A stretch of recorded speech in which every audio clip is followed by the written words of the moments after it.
you so much for having me today.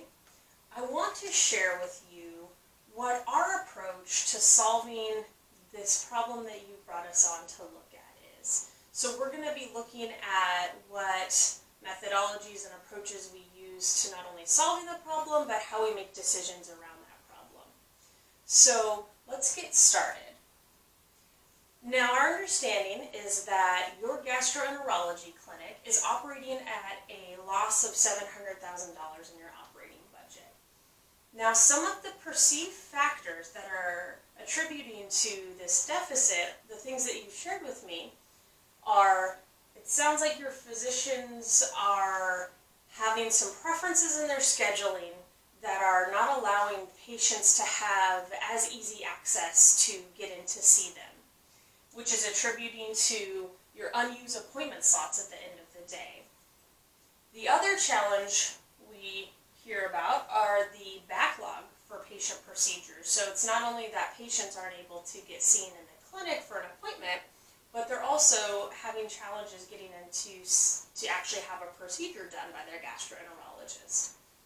Now, the other challenge is underutilized exam rooms, so you have some downtime in your resources, as well as your staffing model has full-time clinical staff supporting part-time physicians.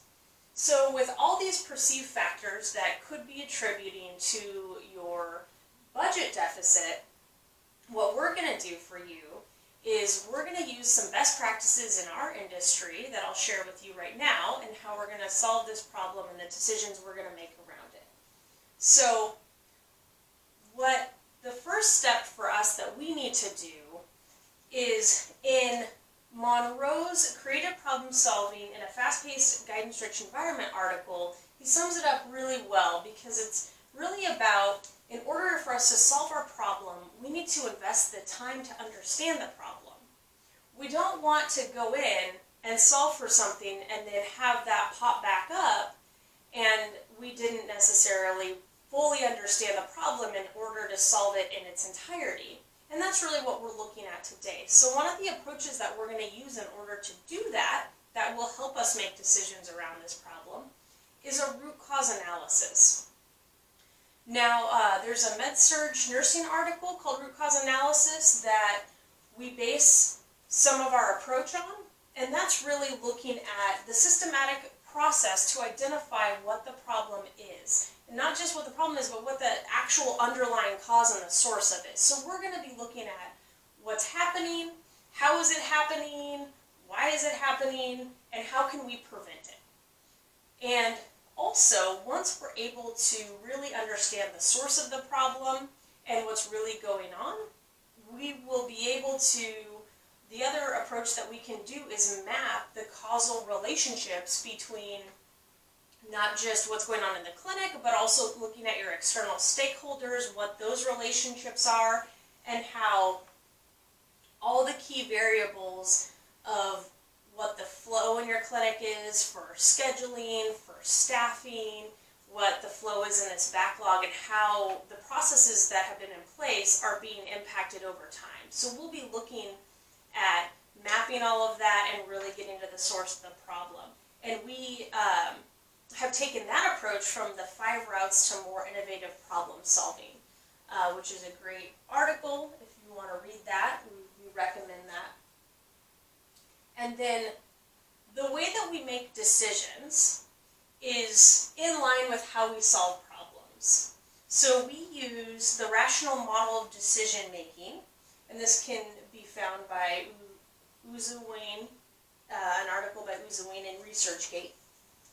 And what we're looking at is what we talked about in our problem-solving approach, right? We are identifying the problem. We are gathering all the facts, we're gathering data, we're gathering input, and we are going to be looking at taking all of those things and coming up with alternative solutions. So we want to look at what all the potential solutions to your problem is, because our goal is to use our rational model decision-making lens to really look at how do we solve this solution in how do we use the most effective solution for your problem. And so when we're able to generate multiple solutions, we can then do an analysis and select the best option.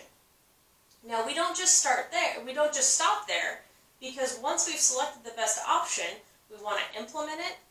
We want to, again, go back and use our analysis. We want to gather data and input, and we want to evaluate that outcome. We don't just want to say, here you go, your problem is solved.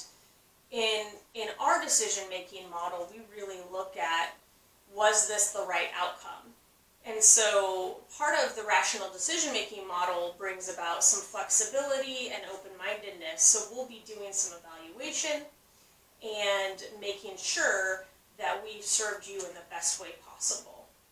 So those are our approaches. We hope that we can find the best solution possible for you, and we'll be communicating with you the whole process. So again, thank you, and I hope this helps you understand our approach.